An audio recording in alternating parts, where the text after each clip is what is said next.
Na yi nisa da gida saboda so zan yi jira, wanda rai ke a jikinsa na da sauran kallo. Me wasu irin matsaloli ka fuskanta da abokanan sana'anka? Ana jin waƙoƙinka sai kuma sai muka daina jinka. Ina ka ɓoye? Ka yi magana akan da kake magana ka lissafo mawaƙan da ka sani ka ce Nura M Inuwa. Amma a yanda aka san Isa Ayagi an san shi da Hamisu Breaker. Yaya alaƙar ku take? Menene yake yafi baka wahala a lokacin da kake waƙa misali? Ba ni labari yanda ka tsinci kanka a harkar waƙa.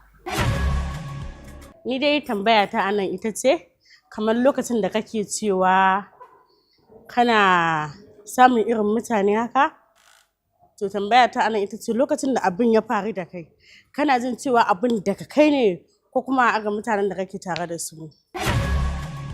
Mutum biyu zan baka ba wai tambaya ba. Za ka zaɓi mutum ɗaya a ciki. Akwai Alhaji Kearos da kuma Nura M Inuwa.